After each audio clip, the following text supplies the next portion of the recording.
Hey, Draymond, you good? The fuck wrong with you? Didn't you just win your fourth championship? What the fuck you worried about me for? What, you mad? You mad because I'm doing it my way and it's happened to work? I'm doing it my way. I ain't got to do it your way. I'm doing it my way. But look, forget the old media, forget the new media. I'm going to stand by the old law, right? And the old law says, hey man, all that disrespect and all that hoe shit, calling somebody a coon, man, you got me fucked up.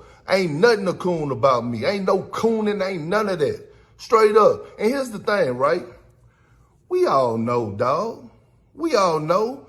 You all bark and no bite. We know this. The NBA brothers know this. A lot of them that's talking behind you, behind your back with the whispers, they know this. They know you not gonna do nothing. This is proven. This is facts. We know that. So one, stop with all the tough talk. You could talk about me as an ESPN analyst. You could talk about my takes.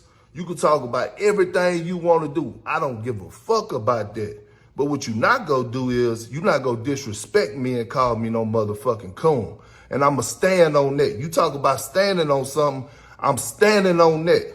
That's what I'm not gonna be, especially by you when we all know you not gonna do nothing. Let me try that wink again. You not gonna do nothing. And we know that. It's proven. We know that. We know you ain't gonna bust a grape in a fruit fight. We know you ain't gonna pour milk on cereal. We know you ain't gonna listen to it go snap, crackle, or pop. We know that. But that coon and shit, man, you got me fucked up. We could keep it entertainment. Hit that thumbs up, man. So that was Kendrick Perkins going in. So Draymond Green's got the podcast. I talked about it a few weeks ago. He, at one point, had more podcast episodes than games where he scored over 10 points, some crazy stat like that.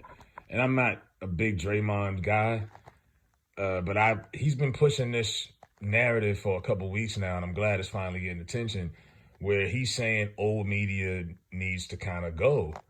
And I'll correct him and say it's not really old media, it's modern media. The media we came up on when you had Stuart Scott on TV and guys like that, that was the old media when most shows you could learn something from watching ESPN back then. Like they really broke down film and taught you pieces of the game. Now the game has become, the modern technique is the Skip Bayless approach, where you don't have an expert on there. You got a guy who was a journalist, but he never played the game, didn't coach, didn't scout, wasn't a GM. He has no expertise, and he's not selling you his expertise or his mind, his analyzation. He's selling you his personality, persona, and his opinion. He's basically an opinionist, professional opinionist. That's what Skip is. And I ain't got nothing against that, but Skip does it and it works for him. The problem is everybody takes that approach now. Everyone is his hot takes. Stephen A. does it. Nick Wright made a whole career of it. All these people, even people who were credible, who were really legit journalists. Jamel Hill started doing it, for example. A bunch of people. That's the whole sports media, like 80% of it now. They're just selling you persona. They're not in opinions. They're not really teaching you anything. Undisputed, Shannon Sharp could go up there and break down football plays for people if they wanted him to, but they don't want that. They want Shannon to get up there, tell jokes, sell his personality, and talk trash about people.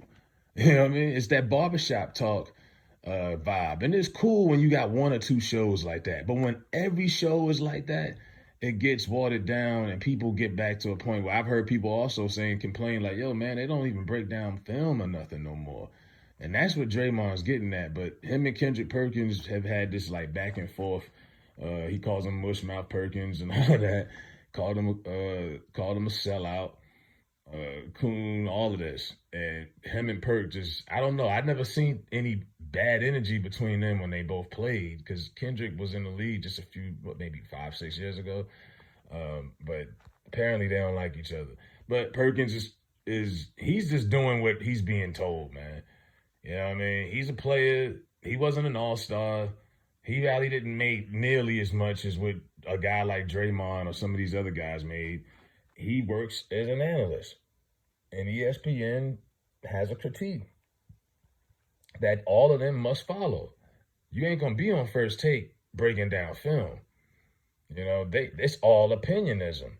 I mean, even NBA on TNT, which everybody likes, it's comedy gold.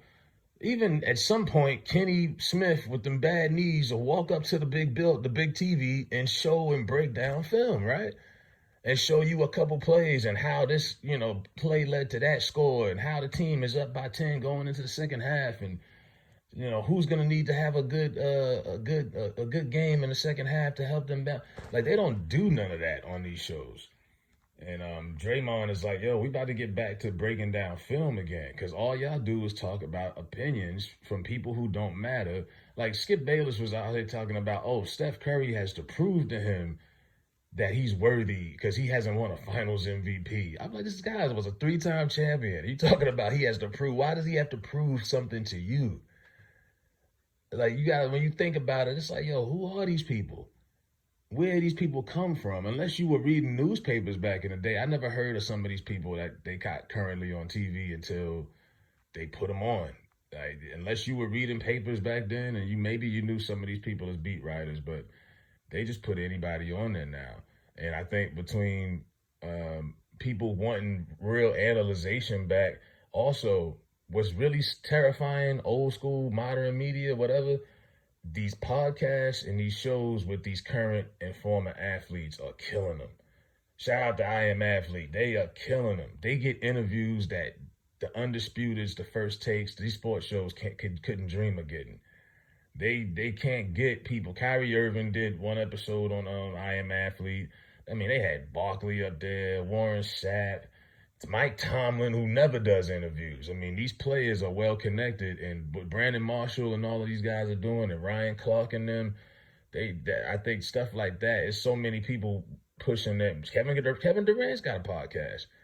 I mean, sports athletes are now doing their own media, and I think that is gonna change the way things are. And old school media that's doing their opinionist thing right now, they're scared because they're about to get replaced. You know what I mean? They know they got to find something different. Shannon Sharpe ain't stupid. He went and did what? He know Undisputed is a successful show. What'd he do? He went and got a podcast, right? Club Shay Shay. He already got his backup plan just in case it fold. He's interviewing people. Skip is trying to do his own podcast too. So, I mean, they know where it's heading, and that's what's really about to wipe out a lot of these modern shows, because you can't beat that. I mean, when you watch some of these shows, like 4 of these guys and all of them are NFL players. Who would you rather listen to break down the game or talk about something football related? Those guys that played, that are not only they played, they're stars. I mean, one episode it was Deion Sanders was there with Fred Taylor and Channing. It was Channing, and this is back when they had Brandon on the show. Like, you sitting there around real ballers. That's always gonna hit more than listening to a bunch of dweebs who never played sports, sitting there in a bad suit with no tie, telling you what they thought. At this point, any of us could work for ESPN or Fox as long as you got an opinion. Hell, I could work up there. I don't have no expertise in anything, but I could do what they do. I mean, that's how the standard has been lowered. Anybody with a fucking opinion can just come up there and just rock. So I support Draymond in that. Kendrick Perkins, like I said, he got to defend his name. I mean, that man calling you a sellout, I guess you got to say something. You got to say something. You got to defend your crown. I don't know if I wouldn't call Kendrick a sellout. I think Kendrick is just a puppet for ESPN, just like most of the people who work there. You got to do what you got to do, I guess. That's how he getting paid. Maybe he should do a podcast or something. But, yeah, man. Draymond's got my respect for that one, because we got to do something. We got to go back to just more balance, though. I mean, I don't mind a show like Undisputed or First Take, but when every show is like that, that's the problem. We need more balance. We need some breakdown shows. Have your barbershop type shows, and then you got your podcast. It's fine. Even it out a little bit. And I think it's getting to that point, because a lot of people is getting tired of these shows that just have all opinion and no substance behind it. And let me know what y'all think in the comments.